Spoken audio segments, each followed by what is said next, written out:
Hello and welcome to the Empower LEP podcast. I'm your host, Gianna Parker. I'm a licensed educational psychologist, group practice owner, and mentor at Empower LEP. Today, I had the pleasure of hosting Danielle Christy. She's a licensed educational psychologist in the Sacramento area. She is on the CASP board. She runs the CASP newsletter and communications. She works in a private practice as an LEP doing CBT and also doing a lot of IEEs. And she works with the Best Buddies program. She's on their board. So we talk all about that and so many amazing things. I can't believe that we didn't know each other before because we are very like-minded, and I had a great time talking to her. So as always, I hope that you enjoy this conversation as much as I did. Hi, Danielle. Hi, how are you? I'm good. How are you? It's not good. I decided that I'm just going to press record and go because things are so crazy right here, right now. My dog is in my lap and he's like bugging me to no end. And the gardeners are here and I'm not even in my house. And I just decided that I'm going to press record and we're just going to like do it because that's how school psychologists do it. I totally understand. I'm sorry, you have a lot going on. That's okay. Welcome to the Empower LEP podcast. Thank you. It's nice to meet you. I don't know if we've met. You know what? I don't know if we've met either. And I was just looking through, I was looking at what you wrote to me for the podcast. And I was like, oh my gosh, wait, I have communicated with Danielle for the CASP article. Yeah, she reached out to me. did. It's just so interesting how, there are so many of us and I talk to so many different people, and it's so nice when you're like, oh, I know that person already. That's so great. I'm really happy to be connected with you because I've heard so much about you through Mary and just, and then I'm like, oh, we've already connected, but I didn't realize it. And so I'm putting it all together right now. And so, yeah, I'm really happy to be, talking to you right here, right now. Same. Yeah, likewise. I know. I feel like we've been running parallel for a while. So it's nice to actually have a name and face together. Yeah, yeah. And you have just done so much cool stuff with your career. I want to hear all about it. So everybody, this is Danielle Christy, and she is in Sacramento area, right? This episode is brought to you by the LEP Exam Mastery course that is now available on empowerlep.com. This course has taken me a long time to build because I have been getting information from all of the people who have taken the test since May 2023, who have donated study materials, guidance, feedback, all the things. I've done market research in the field to try to figure out, what people need to be studying. I have talked to people far and wide who have taken this test. I've talked to people who have passed. I've talked to people who have not passed. I've gained study materials. I have so much information packed into this new exam mastery program. You are not going to have to look anywhere else. And I really hope that with all of this information, you pass this exam. So if you are an aspiring LEP wanting to take the LEP exam and you are looking for materials to study and a course that takes you through step by step all the things you need to do to prepare for the exam, all of the pieces of the exam, we go through the whole BBS outline in this course. It's all there for you with tons and tons of resources. So again, go to empowerlep.com, go find the exam prep course, and let me know your thoughts. Okay, so tell us about your practice now, and then I'm going to take you back in time. Great. So I right now do primarily a small CBT or counseling practice for cognitive behavioral therapy. Mostly working with kids with autism and co-occurring anxiety or depression or other mental health issues. I love that population of kids. And then the rest of my time is spent doing IEEs in the greater Sacramento area, and some private assessments as well. Okay. And what is your business called?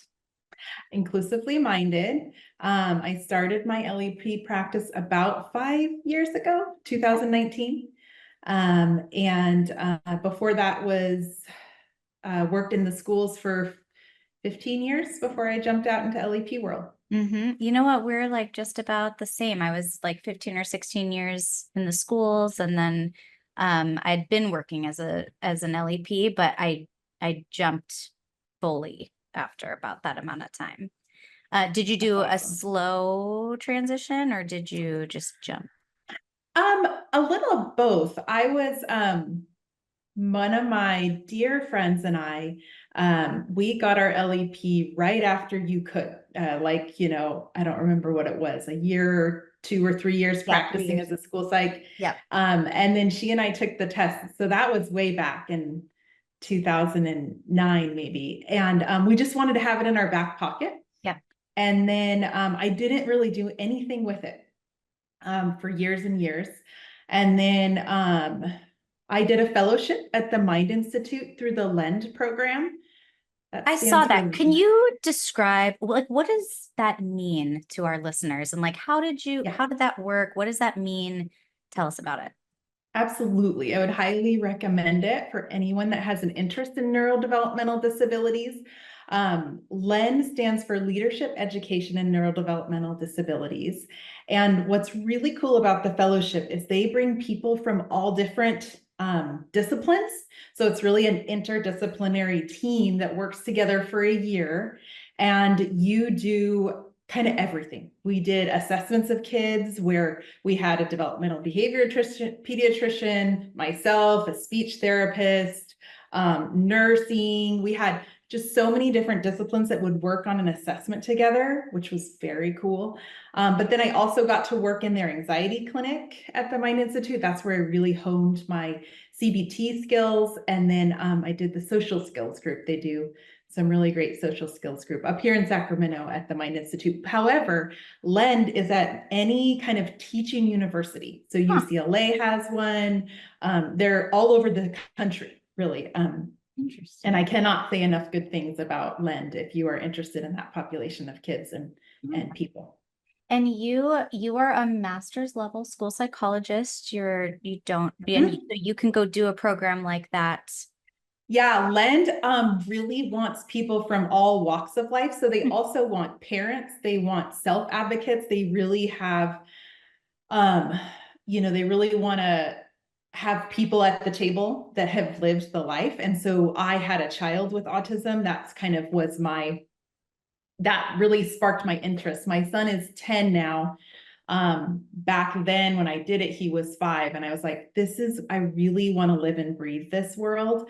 And I live it 24/7. Yeah. So, they really prioritize having people that either have lived experience or, like I said, are self-advocates.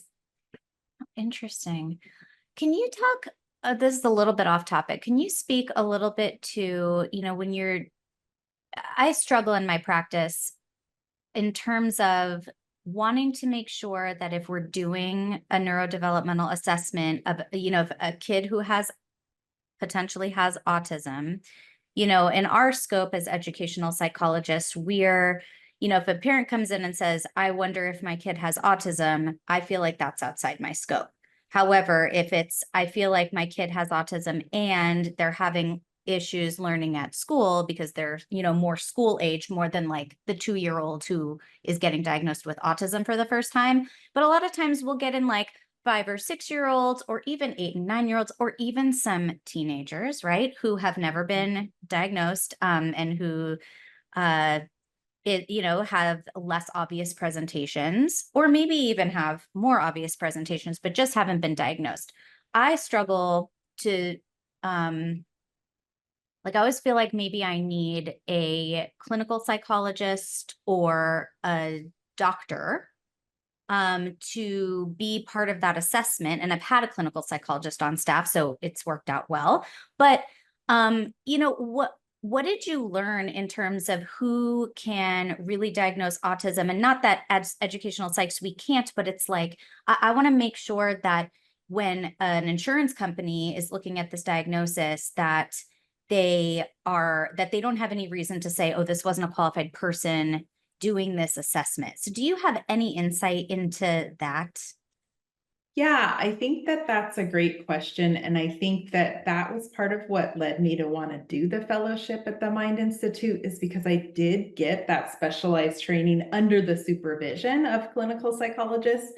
In fact, we would meet once a week, and this big group of people would code an ADOS together to make sure that they were still really clean on all of the coding and giving that test appropriately. And so I feel really comfortable now making a diagnosis. However, I think it's really important, and I tell families all the time, there are certain agencies that won't accept an educational psychologist making that diagnosis, and regional centers are one of the biggest ones. Mm. And so I'm on the CAS board as well. So I talked with Chris Jones about this years ago, and it's something that they have tried to talk with regional centers about, because I do think that there are a good number of us educational psychs that are qualified and able to do this diagnosis. And as you probably know, there is a long wait list Yeah. for anyone to get an autism assessment. So I get calls all the time, but if they are for regional center, we can't do them. And so that's really where I try to stay in my lane. But in terms of the training and experience, I do feel it's in my scope of practice because I spent so much time doing that. Yeah. Have you ever had, and I find this like for ABA services, and it's not, it has never happened to us. I just worry, like I wouldn't want someone to come to our clinic and, have one of us who's not a clinical psychologist do it because we can, Mhm.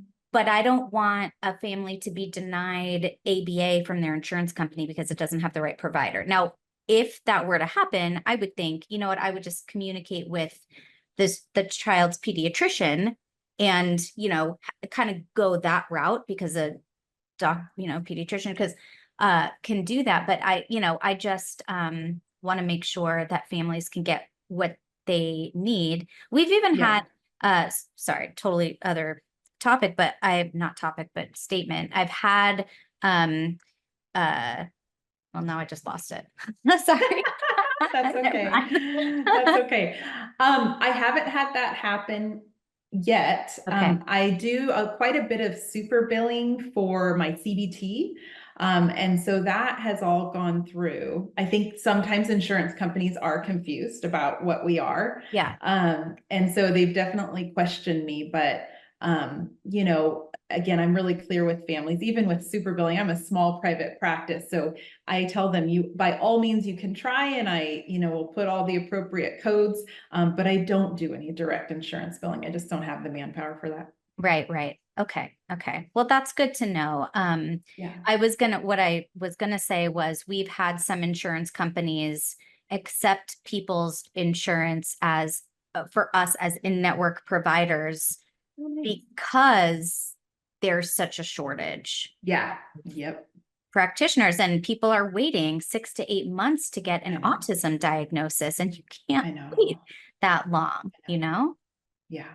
I think that's another reason, Jana, that I wanted to talk with you, is because I really think school psychologists are well positioned to work with this population of kids. We just do it so much in the schools.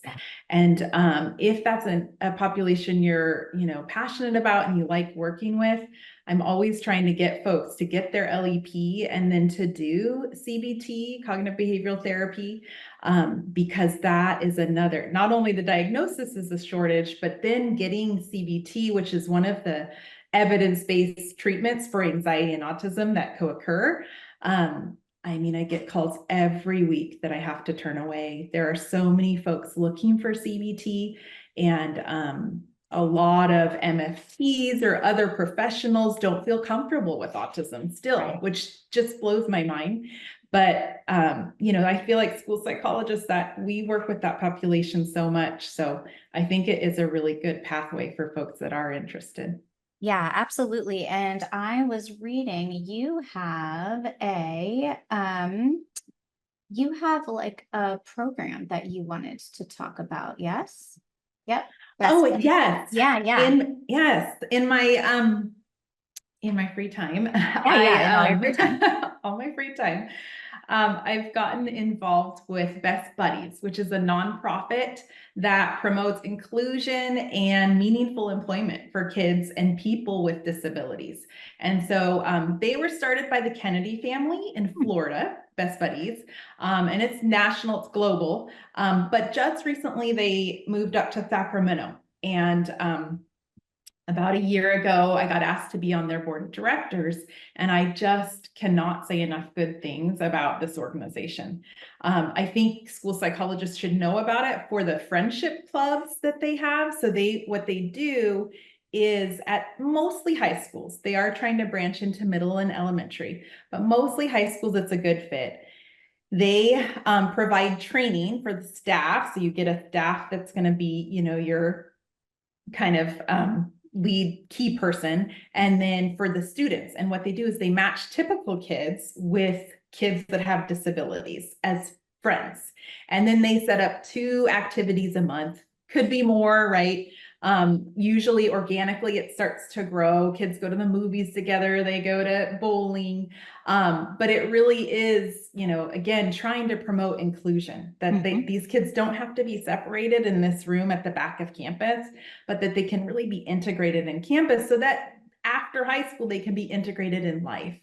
And then the other really cool thing Best Buddies does is job coaching. So they help, many psychologists know this, but people with intellectual disabilities are among the most underemployed population, right? They are oftentimes in these structured workshops where they're making either sub-minimum wage or no money at all.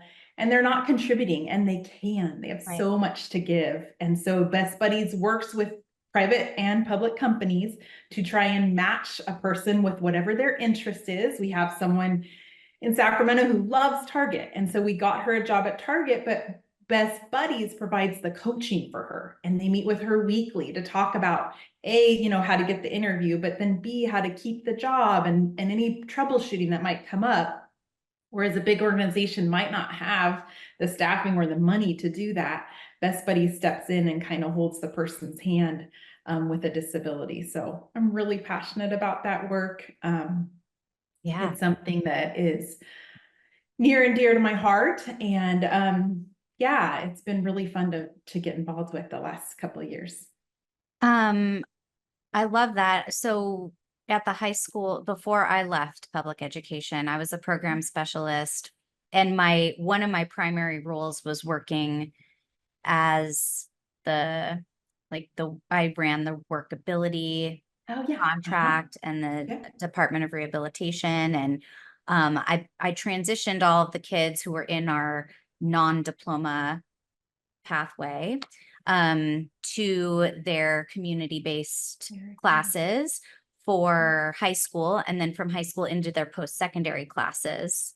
And so we did have Best Buddies program, and I wonder if it was actually the organization or if they just called it Best Buddies. You know what I mean? Because Yeah. I don't know that we had an actual organization partnering, but they did run what they called Best Buddies, but it was very similar. And they had like every Wednesday they had lunch with their best buddies out, on in the Well, quad, yeah. and then they had a Best Buddies dance every, Oh, very cool. a couple times a year Yeah. at the different high schools. And it was really, really awesome. And again, I don't know if it was the same, but like I was very, very involved with that population of people as well. And even in my private practice now, um, the only pro bono work we've done, because obviously like we have to get paid, but we do some pro bono work with young adults who are just in that very kind of in between place where they, people that we've come across through assessment or whatever, and it is so hard for them to navigate adulthood independently. Yeah. And of course there's regional center, or there's Department of Rehabilitation, or even there's Best Buddies. But to get the people connected to these programs and then have people like case managers who are consistent and not leaving, and Yep. just Yeah. it's so difficult. And so we are doing a little, we That's have one, awesome. yeah, one kid who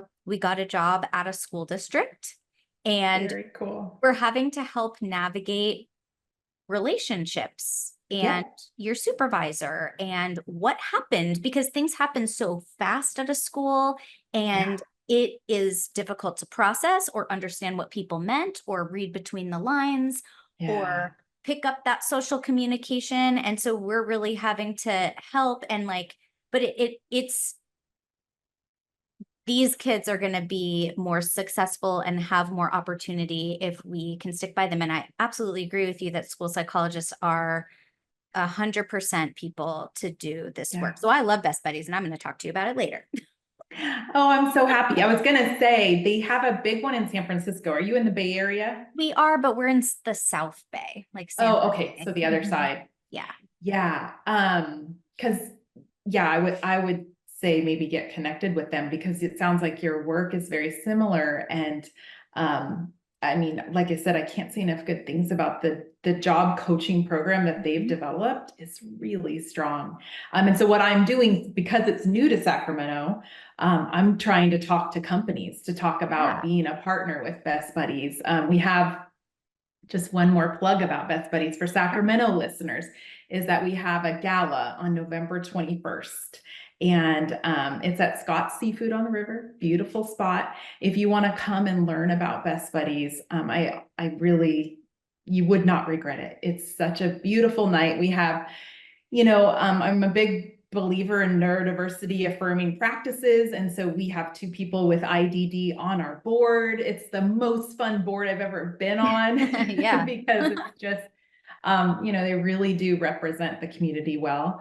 And I'm trying to grow it in Sacramento. I think that this is an area where we can get a lot more companies on board. And then, like you said, there's a wait list for DOR for any of these programs. It's Yep. just there's too many kids and adults and not enough programs. So the more we can all work together, I think it's great. But yeah, Yeah. thank you for asking about Yeah. that. Yeah. And so it's like partnerships with companies.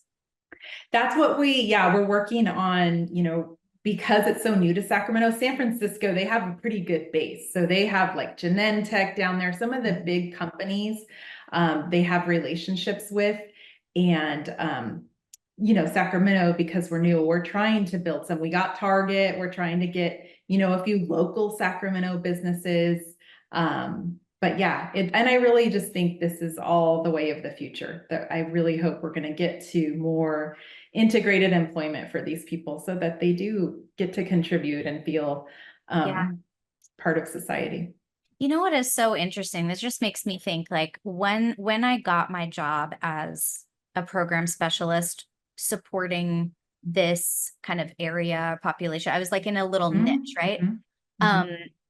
I went to a conference for um, transition Oh programs yeah, for high yeah, schools. yeah. And I was like, where are the school psychologists? Yes, They yes, weren't there, yep. and then I thought back to when I was a school psychologist, and this was like back in 2010 to 2012. I did high school Uh-huh. psychologist, and I didn't really understand. I knew we had that program, but I didn't really understand what workability meant at the time. Yeah, yeah. And I realized how, school psychologists, we think we are kind of the center of the universe, like we know everything about these kids, but no one else is talking about the school Mhm. psychologist or thinking that they could have any. They're like, they don't even, the school psychologist does not come to mind when they're thinking like who would do a transition assessment or who would really really understand this kid's executive function and how their what kinds of soft skills that they would need to build in order to be a successful in employment. But as a Mhm. school psychologist, I'm like, well, I would know how to do that, right? But we're Yeah, not brought to the table. So I think there's, like the fact that you're here talking about this, I just love it because that was like my world for oh, four that's very years. And cool. Yeah. And I was floored at the fact that, I also learned as an administrator and going to all these different IEP meetings, just how little the school psychologist was ever really thought about outside of a triennial. No, I know. Well, I'm glad you say that because now with IEEs, if I have a high school student that I'm doing an IE on for autism, I automatically include transition assessment in that IE. And it is, everyone's surprised, but then once you do it, it's like, it does actually fit us well. Yeah. And honestly, there's nothing more important we can do for these kids Right. than get them set up for post-secondary. Right. Our IQ tests and, rating skills, that's great. But what matters, and what I talk about a lot, I talk at CAS a lot about autism assessment and intervention is that the outcomes are poor. There's, dismal percentage wise of kids that are going to college or even employed with autism. If you look at the rates, Yeah. so it does need to be where we're going, hopefully. This is a little off topic, but I want to know, when you do transition assessment, what kinds of things are you giving? Well, I have a few in my I can pull up my slides here. One of them's like TPI, I think Uh-huh. transition Yeah. planning, TPI or what 3. that stands for. Yeah. Yeah. But in fact, some of the autism advocacy groups have created really good ones. Hmm. Autism Speaks has a really good transition assessment that I use that's like multi-dimensional. So it has, you observing them in the community and not just a rating scale, which I like, a lot more interview.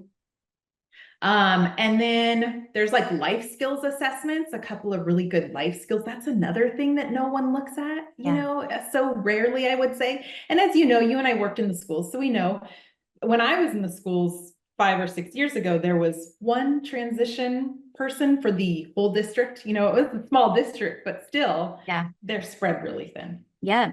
Yeah. And so they call on the special education teacher to do the transition Yeah. assessment. But the special education teacher, the case manager, isn't usually able to see that student in more settings than just their classroom, Yeah.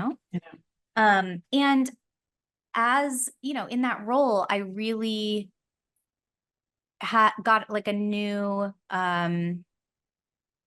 understanding of what the ITP really meant and how to make that meaningful. And that was part of my job, was to help the educators understand. And then of course I was like, the school psychologist could really do this. And they were like, shh, shh, like, Right. no. Don't add to our plate. Yeah. Right. Right. But yeah, it is so important. Like, that ITP is really to help Yeah. it. The IEP becomes not only about their academics, but it also becomes about their transition. Yeah. And Yeah. I think, yeah, we're totally on the same page. I could go on, and I now I know. have to I come to know. your talks at CASP. Yes. Yes. Well, tell me more about your participation on the CASP board and just being part of CASP Mhm. and the CASP newsletter and things like that. Yeah. When I went out on my own in the LEP world, my dear friend and mentor, Kathy Christo, who you might know, Hmm. she was a professor at Sac State for a long Yeah, time. she did. She's done a lot of Dyslexia. yeah, yeah, Yeah, speaking. yeah. Yes. She said, "Hey, you should join CASP again and get involved. You're going to have more time." And so she got me connected, and I can't remember what role I started with.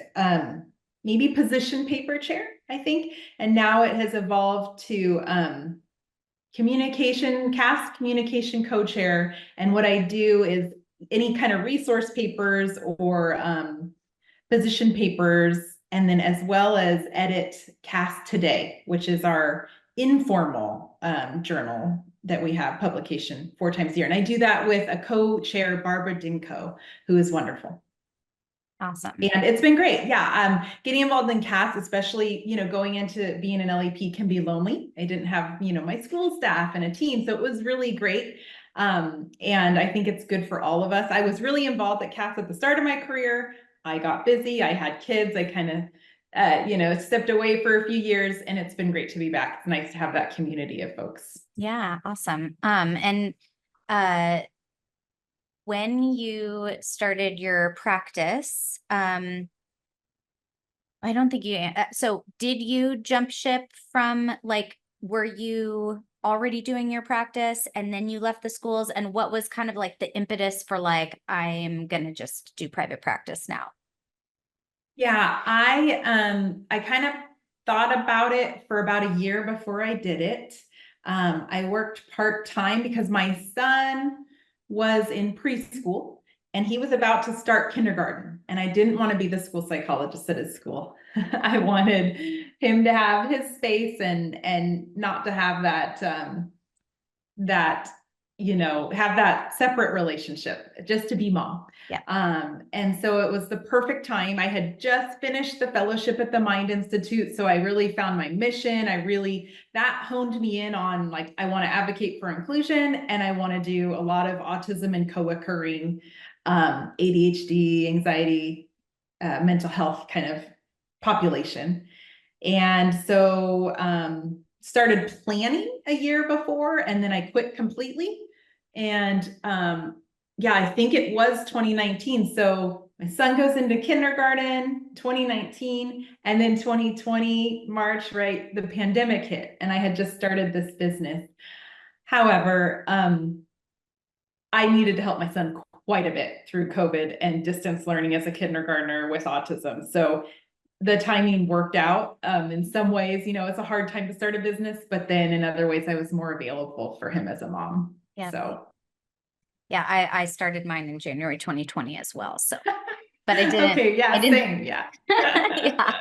Um, so, you do IEEs and kind of, so as we're like getting into this new 24-25 school year, what are your thoughts on the SAM insurance? Oh yeah, that is a fun hot topic. That actually came up for me a year or two ago. This Yeah, is not new for me. And right. so back then I researched it and found, a semi-reasonable plan and just kind of move forward. Yeah. So So yeah, you're okay. You have the required yeah, insurance. Yeah. yeah. It, It's such a big part of the work I do that, mhm. Yeah, yeah, I couldn't spend too much time on that and needed to, I know, right? Are yeah. they asking for like 1 million, 3 million up there? Yes, Yeah. yes, yeah. I have CPH or CPNH. I talked to Chris Jones about it, so I'm sure you've spoken to him, Yep. but that was what he said at the time. Yeah, I have CPH as well. Um, Mhm. and CPH does have what they have like a 1 million, 1 million. Mhm. Um, I am actually in the process, I mean, I guess this is an evergreen show, but like I'm in the process of researching exactly what it is that some of these districts are asking for because I don't actually even think that they know. And Yeah, then some of them are saying like, oh yeah, what you have is fine because you have the 1 million in defense coverage. But then others are saying, no, that's just defense coverage. You need claims coverage too. And so I am on this, I'm like, well, I have the one, but I don't have the other, and I might need to get the other because but it's many, many, many thousands of dollars. So that's where I'm at right now is and it depends on the districts. Some districts are like, oh yeah, what you have is fine. And others are like, nope, we're looking for this separate policy. And so, yeah, it's very interesting. I'll stop that topic because it's it's no fun. it's gray. It's a gray area. Mhm. Yeah, it's a gray Yeah. area. I hope that there is some it's the kind of thing where do you do your IEEs in the schools or do you do them in your office? I have an office. Yeah, Yeah. I do them in my office too, and they're like, Yeah. nope, we still need you to have this. I'm like, do you even know what you're asking? Because Yeah. I know you always ask people looking back, what they wish they knew. And for me, it has been the whole business, the paperwork, not only insurance, but QuickBooks. Like I was not a business minded person. So that was the steepest learning curve for Yeah. me. Yep. Um, I was just about to ask you that. I predicted it. Yeah, I totally hear you. And even once you have those systems down, like today, I spent most of my day doing like I woke up at 5 and I'm looking for an admin and I'm looking for a clinical psychologist, another one. And I spent the morning doing Indeed, like going through Indeed applications. And then some people applied on LinkedIn, and I was trying to figure out how to navigate both. And then I need to make my Calendly link so I can make an interview, interview times for these people. Then I actually accidentally sent everybody the same link, which so it only worked for one person. So I had to go do it again. Then I'm trying to figure out insurance. Yeah. I'm like I'm moving to a larger space in my building. So Oh, I'm nice. looking at a lease and having to like review that and go back and forth and then get movers. And I'm doing like, and then answering the Yeah. phone because I don't have an admin right now. So I'm answering the phone. I'm like doing, taking all the Oh, like it's crazy. information, Crazy. scheduling them with people. Like that's what happens when you're a business owner. I know. That's funny. I was up at 5 reconciling on QuickBooks. I hadn't done it since May. And I'm like, oh my gosh, why do Yeah. I always wait so long on this? It's so Yeah. annoying. Yeah. Yeah. Yeah. The business pieces are really crazy. But what are you loving about what are you loving about your practice? I really love it all. I love that I have like this niche and that I get to work with the population I love. I get to advocate for what I really care about. I always tell folks, I think, as a school psychologist, we have to know a little bit about everything, Right. almost everything. And now I can really hone in, and really kind of dive deep on the things I really am passionate about. So I love the flexibility. I still do have 2 kids in school, and having that flexibility to kind of be there if there's a field trip I really want to go on, or Mm-hmm. helping them with various things. I would not go back. I mean, I could, but I really love this world. Right. I mean, the one good thing is you can always go back. Yeah. So Yes. for people who are Yes. like, I don't know, I'm like, you can always go back. They're always going to need school Yeah. True. psychologists. True. But you brought up a really good point. It's so interesting how, if you go to school to be a doctor, like most people go to school to be a doctor, are specializing in one thing. And I always thought like, oh, I went to psychology trade school. Like I'm a school psychologist, right? So like that's what I do. But then within school psychology, you have to know how Mm-hmm. to do everything. You don't I pick know. the kids who come across your desk. You don't I pick know. the cases or what's going on. So yeah, you Right. learn a lot, but you can't be really good at any one thing because you have to do everything that comes across your desk. And in private practice, you get to Yeah. specialize and Yeah. build your niche. Yeah. Yeah. And I really think that's good advice. I think, um, I remember one of the cast trainings or something I went to said to do that. And that has really proven to be just so beneficial for me, finding that population, and then the Mind Institute, those connections and that networking that you get when you do that. It really pays off in spades. Yeah, absolutely. Gosh, well, I mean, I feel like I've asked you all the questions and I mean, you already answered them. So I would say, like, lastly, I would say, if you had to go back and, um, give yourself any guidance, or what would you to say to somebody who was thinking about doing something maybe a little different than working in the schools? What kind of guidance would you give? I think, outside of what we've talked about, really kind of taking that leap of faith. Like you said, we're very lucky in this profession that usually there will be a school psych job that you can fall back on. And so if you feel like you're ready, there's never going to be a perfect time, as you and I learned, right, when Yeah. we started during a pandemic. Yep. Um, you have to take that leap of faith. And that's so much of life, right? Is that, not knowing how it's going to work out. part of it is believing in yourself and then working really hard, you know. And I think school psychologists, our job is so hard that we're already used to working hard, and you're Right. just going to be working hard in a very different way. But at least, right, I remember days where I could barely go to the bathroom in the schools. It was just like a teacher where we're so busy, and those days are over, and I'm very thankful for that. But I also am glad I put in my time. And I think that's the other thing I would tell folks is like, you know, I got the LEP like as soon as you could, 3 years after. I could not be doing what I am now only 3 years into the profession. I think that I really needed that time to lead difficult meetings, because now in IEE world, everything I go to is contentious. There's no, you know, it's all, and so getting all that experience under my belt of how to lead a meeting with two people that are really, you know, at opposing sides, how to kind of work with staff, right? I led PD at my schools when I was back in the schools. I directed programs. So I got all that experience of, you know, people skills. And I think putting that time in is really valuable before you jump out, because there are parts of being an LEP that are way harder. And if you haven't had that program and systems level experience, I think it would be pretty difficult. I could not agree more. I always say, like, every single experience I had in the schools Yeah. prepared me for what I am doing now.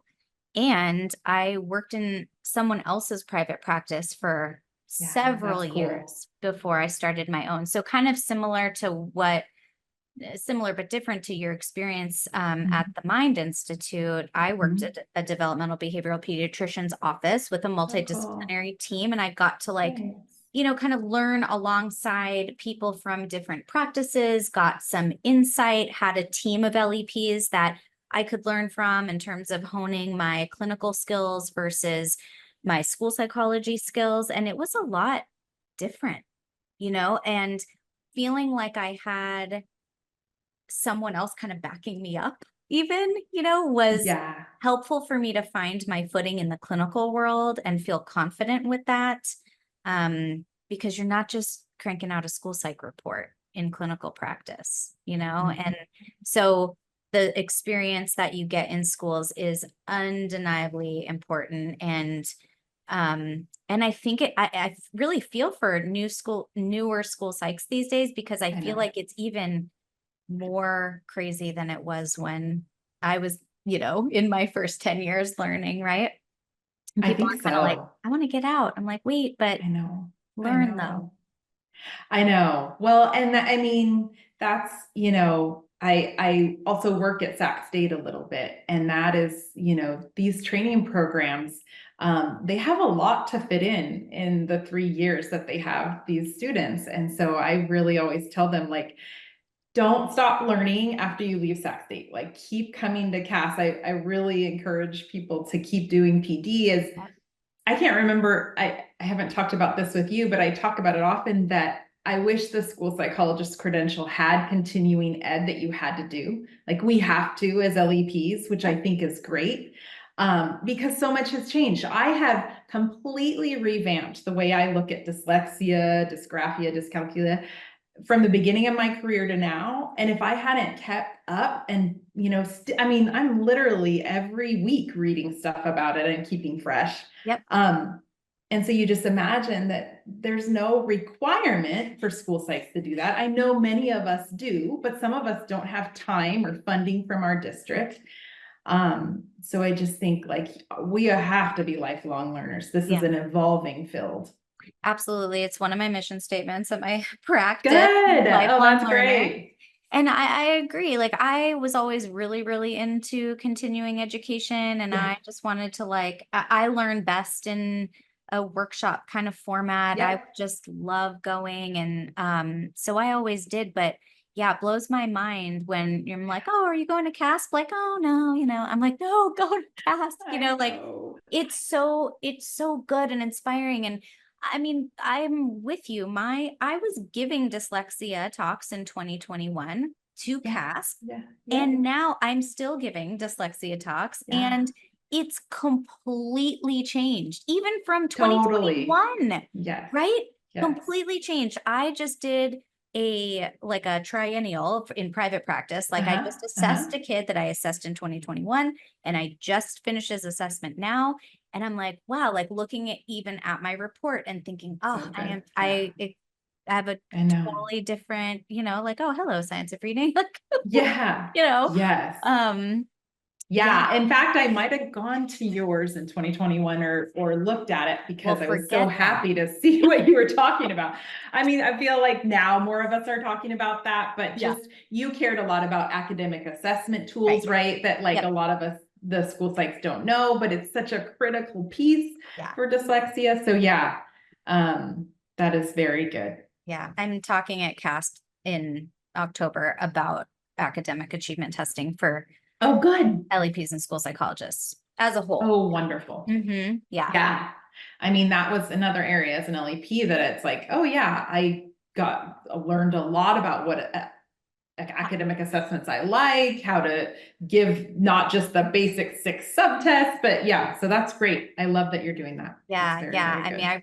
I don't know how I was a school psychologist and didn't I do know. the achievement. Like now I'm like, oh my God, and I have an intern that we contract with the district and I have an Very intern cool. Yeah. and I'm like, let's look, we've got to look at the achievement test and we have to have more information from those people Hmm. doing that testing or like, how do we I know. know what's going I on? know. I So I'm can't imagine like, trusting that to I a know. teacher now. I know. I Yep. mean, the one we were looking at the other day said the standard score was 58 and then it said average next to it. And I was like, well, there's a typo. So like, I'm like, what do you Right. even do with this? Right. Oh, Yep. Yep. so oh my gosh. Okay. Well, are you going to CASP? You are, I'm I sure. am. Yes, I am talking on autism and inclusion, my 2 favorite things. So I will look for you there. It'll be so nice. Yeah. What day are you talking? I'm gonna fly out Wednesday night and talk Thursday and Friday and fly home. It's a kind of a quick trip. How about you? I'm going to be there Tuesday and I'm talking all day Wednesday. And then I have to fly to Okay. New York for NIASP. Oh, fun. Yes, I Oh, know. very cool. Yeah. Okay. So Well, maybe I'll see you in passing on Wednesday. what about NASP? Yes, I'm going. I'm so excited. Me too. My former student, and I and one other colleague are presenting on autism. She's a self-advocate. So I'm super excited. We're going to get to talk Awesome. about autism. Oh, that is great. Okay. Well, I will go and see your talk at Yeah. NASP, but we'll connect at CASP. I'll have to make sure we Yeah. say See if hi we to can each find a other. moment. Yeah. I have to say before we finish, I think I heard you say on one of your episodes that you're a CrossFitter. Is that right? Yes. Yeah. Me too. I love Awesome. it. Yeah. Awesome. That's great. Yeah, I'm in Idaho right now at our we have a house here How and that's why fun. my background is different. But I went to the CrossFit gym this morning. I'm trying to Oh, you went keep to it up while theirs. I'm here. Nice. Yeah, I do it at 5 a.m. every day Good back for home. you. Yeah. It's like if I don't get it done, then I'm like not gonna do it. So we've got a really good crew of like Oh, really that's so amazing fun. people. It's just such a fun like community and they don't Yep. care if you're not that strong or not that fast. Yeah. Everyone welcomes you anyway. It's very It inclusive. is. It is. It's such a great community. It's so funny. I always think like this is such a school psychologist sport because it's like you're competing against yourself. There's all these like, skills that you learn, and it is great community and great Yeah. stress relief. Yeah. That's awesome. Well, yeah, good. We bonded on something else now. I don't know how we Uh-huh. weren't friends already. I know. I know. Well, thank you Oh, so much for joining me here. It was great talking to you. And yeah, just amazing. I'll see you in October. okay. Thank you for having me. I really appreciate it. Absolutely. Thank you for listening to the Empower LEP podcast. Episodes can be found at empowerlep.com. If you liked what you heard, please leave a 5-star rating and review on your favorite podcast player. If you'd like to be a guest on the show, or if you have any questions for me, don't hesitate to connect. I would love to learn more. I can be found at jana@empowerlep.com.